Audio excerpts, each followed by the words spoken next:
2017년 9월 캐나다 밴쿠버 마폴이라는 평화로운 마을에 64세의 다이앤과 68세의 리처드 부부가 40년째 살고 있었습니다. 다이앤은 신체 장애인을 위한 작업 치료사로 일했고 환자들이 실생활에서 조금이라도 편해질 수 있도록 여러 기구를 제작하기도 했습니다. 그녀는 장애인의 생활에 기여했다고 인정받는 사람이었습니다. 또한 그녀는 20년간 마을의 탭댄스 그룹에서 멤버로 활동하며 일과 가정뿐만 아니라 취미 활동도 하며 즐겁게 지내고 있었습니다. 하지만 9월 27일 아무런 사전 연락 없이 그녀는 직장에 출근하지 않았고 동료가 여러 번 집과 휴대전화에 계속 연락하지만 한 번도 연결되지 않았습니다. 연락 없이 결근한 적이 없었기에 걱정된 동료는 다이앤의 집으로 향했습니다. 그녀의 집에 도착해 초인종을 누르지만 응답이 없고 문은 잠겨 있었습니다. 평소에 그녀가 타고 다니던 흰색 차량은 보이지 않았습니다. 집 주위를 둘러보다가 뒷문 앞에서 피 묻은 칼을 보았고 뒷문이 열려 있는 것을 확인했습니다. 순간 멈칫했지만 다이앤을 부르며 문을 열고 안으로 조금 들어가자 바닥에 핏자국이 있는 것을 보고는 다시 밖으로 나와 911에 신고해 목격한 사실을 알렸습니다. 그리고 방금 앞마당에서 피가 묻은 도끼를 발견했다고 말했습니다. 즉시 경찰이 도착했고 신고자를 따라 뒷문으로 향하는데 바닥에 핏자국들이 보였습니다. 뒷문으로 연결되는 계단에까지 떨어져 있었고 범인의 도주로로 보였습니다. 집안을 들어서자 피바다가 된 듯한 현장에 심상치 않음을 느꼈고 욕실에서는 포개진 두 구의 시신이 발견됩니다. 두 시신은 부부로 확인됩니다. 부부는 전신에 100여 개의 자상이 있었고 매우 처참하게 공격당했습니다. 특히 다이앤의 손엔 저항흔이 많이 보였습니다. 그녀의 손톱 밑에서는 부부의 것이 아닌 제3자의 DNA도 발견되었습니다. 현관문은 잠겨 있었고 손잡이엔 핏자국이 남아 있었습니다. 입구에 많은 양의 피가 묻어 있어 공격은 부부가 현관에 들어섰을 때부터 시작된 것으로 보였습니다. 거실 사방 전체가 피로 흥건했고 기력이 약했던 남편과 다이앤이 얼마나 살고자 했는지 눈에 선했습니다. 거실에서 욕실로 향하는 끌린 혈흔 자국이 보였고 사냥을 끝낸 듯 범인은 시신을 한 구씩 욕실로 옮겼습니다. 경찰의 눈에 띈 것은 과도하게 피 묻은 신발 자국이 많다는 것입니다. 부부의 신발이 아닌 범인의 것으로 보이는 운동화 자국이 거실과 침실 곳곳에 찍혀 있었습니다. 끔찍한 현장에 경찰은 처음 범인은 2인 이상일 수도 있겠다고 생각했지만 현장에서 범인의 족적으로 보이는 신발은 하나뿐이었습니다. 범행 후 여유를 갖고 집안을 돌아다니고 냉장고 손잡이에 피가 묻은 것으로 보아 음식도 꺼내 먹은 것으로 보였습니다. 하지만 범인의 손은 장갑을 낀 듯 어느 곳에도 지문 한 점 남기지 않았습니다. 다이앤의 시신엔 감나가 보이는 귀금속이 그대로 있었고 화장대엔 보석들도 그대로 있었습니다. 전혀 강도처럼 보이지 않았습니다. 경찰은 너무 잔혹해 분명 원한에 의한 범죄일 것으로 예상했습니다. 부부만 산다는 것을 아는 범인이 귀가하는 부부를 뒤따라 현관으로 밀어 넣으며 함께 들어섰고 현관문을 잠근 후 무자비한 공격을 퍼부었습니다. 모든 살인이 끝난 후 여유를 즐기다 손도 씻지 않은 채 뒷문 손잡이를 잡아 열곤 그대로 나갔습니다. 경찰은 마을 CCTV를 확인하고 사라진 다이앤의 차를 수배했으며 이웃들을 통해 특이점이 있는지 조사하였습니다.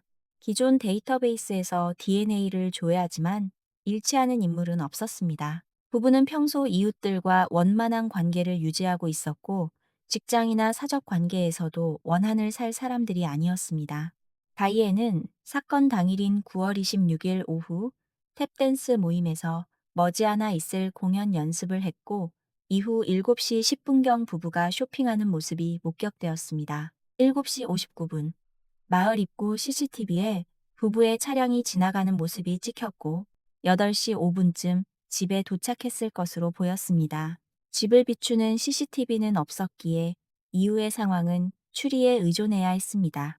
부부가 짐을 내리는 것을 범인은 지켜보고 있었고 현관문이 열리는 시점에 재빨리 뛰어 올라간 범인은 부부를 밀어넣으며 공격이 시작되었을 것입니다. 27일 저녁 무렵 부부의 집에서 7블록 떨어진 곳에서 다이앤의 차량이 발견되었습니다. 아쉽게도 역시 이 장소를 비추는 CCTV는 없었지만 경찰은 범위를 넓혀 마을의 CCTV를 모두 확인했고 8시 이후로 화면에 찍히는 인물들을 조사했습니다. 한편 부부의 집 밖에서 발견된 도끼엔 상품의 바코드가 그대로 남아 있었고 판매처를 확인할 수 있었습니다. 경찰은 즉시 해당 마트를 찾아 구매 이력과 CCTV를 확인합니다. 사건 발생 약 2주 전인 9월 14일, 장갑과 해당 도끼를 구매하는 남자의 모습이 남아 있었습니다. 해당 남성은 다이앤의 차량이 발견된 마을 CCTV에서도 찾을 수 있었습니다.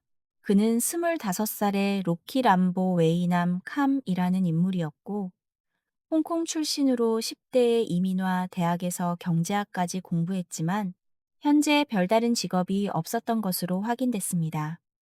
그는 어떠한 범죄 전과도 없었습니다. 부부의 이웃과 지인, 친척의 로키의 사진을 보여주지만 아무도 그를 모른다고 합니다. 경찰은 확실한 증거를 위해 그의 DNA를 확보하고자 했습니다. 일주일 넘게 그의 집 앞에서 잠복하지만 그가 일주일 동안 총 3번밖에 외출하지 않았고 모두 마트를 다녀오기만 할 뿐이었습니다. 그는 집 안에서 내내 있다가 식료품을 구하러만 외출하는 것 같았습니다. 미행까지 하지만 그의 DNA를 확보하기가 쉽지 않았습니다. 결국 경찰은 직접 나서서 그와 접촉하기로 합니다. 마트에서 나오는 그를 기다렸던 여성 경찰이 그에게 손을 다쳐서 병뚜껑을 열기가 어렵다며 물병을 열어줄 수 있겠냐며 도움을 요청했습니다. 그는 매우 친절하게 도와주겠다고 합니다. 손으로 병뚜껑을 돌려보다가 안 돼서 치아로 병뚜껑을 열었습니다. 병뚜껑엔 침까지 묻어 DNA 감식이 수월했고 결과는 부부의 집과 다이앤의 손톱 밑에 남아있던 DNA와 일치하는 것으로 나왔습니다. 2017년 11월 로키 람보 웨이 남캠은 2건의 살인 혐의로 체포당했습니다. 로키의 안경 경첩 부분에는 다이앤의 혈액이 소량 남아 있었습니다. 로키와 다이앤 부부는 전혀 일면식도 없는 남이었습니다. 그는 부부의 집으로부터 900m 떨어진 곳에서 룸메이트와 함께 생활하고 있었습니다. 경제학과 졸업 후 취직하려 했지만 몇 번이나 실패했습니다. 부모의 경제적 지원 덕분에 그는 별 걱정 없이 종일 집에서 비디오 게임과 만화책만 끼고 살았습니다. 그는 신문에서 피해자들의 사진을 봐도 별 감흥이 없었고 할 말이 없다며 진술을 회피했습니다. 로키의 범행 동기를 파악하기 위해 최대한 온화하고 부드러운 신문을 진행하는 수사관이 그를 담당했습니다. 제발 조금이라도 후회되거나 미안한 마음을 가져야 한다고 타이르기까지 했습니다. 무엇을 후회해야 하냐며 뻔뻔하게 구는 모습에 화가 난 신문관이 자리를 박차고 일어나기도 했습니다. 끝내 동기를 말하지 않고 전혀 반성도 하지 않는 로키의 태도에 수사관은 질려버렸고 혀를 차며 신문을 끝냈습니다. 로키의 재판은 사건 발생 3년이 지난 후에야 시작되었습니다. 너무나 확실한 증거에 그가 살인을 부정할 수는 없었습니다. 로키의 변호인은 평소 그가 심취해 있던 게임을 범행 동기로 주장했습니다. 로키는 당시 집에 틀어박혀 하루 12시간 이상 게임에 몰입했고 스카이림이라는 게임 속 세계와 현실을 혼동했다고 진술했습니다. 스카이림은 중세 판타지 세계에서 드래곤과 괴물을 사냥하고 검과 마법을 이용해 전투를 벌이며 사람을 공격하고 목을 베고 범죄를 저지르는 행위조차 플레이 방식의 일부였고 상당히 사실적으로 묘사됩니다.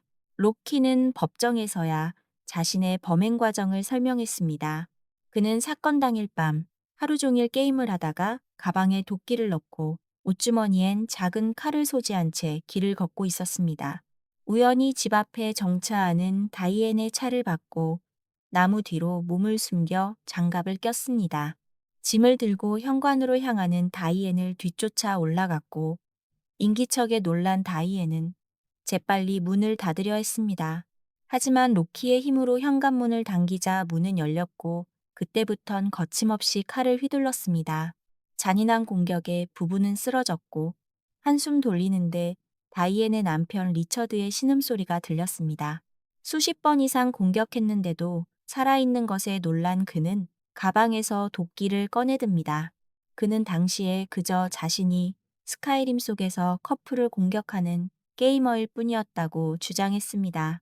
변호인은 로키가 이 가상세계에 지나치게 몰입한 나머지 현실과 게임의 경계를 잃어버렸다고 주장하며 범행 당시 그가 제정신이 아니었다고 변호하지만 판사는 범행 전 도구를 준비한 계획성과 범죄의 잔혹성, 피해자에 대한 어떠한 반성과 죄책감이 전혀 없다며 이를 지적했습니다.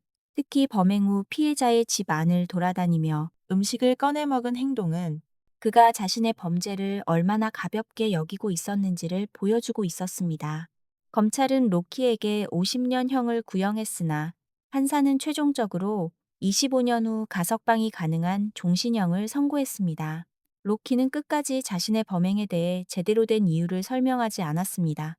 왜 하필 그 부부였는지, 왜 그렇게 잔혹해야 했는지조차 밝혀지지 않았습니다.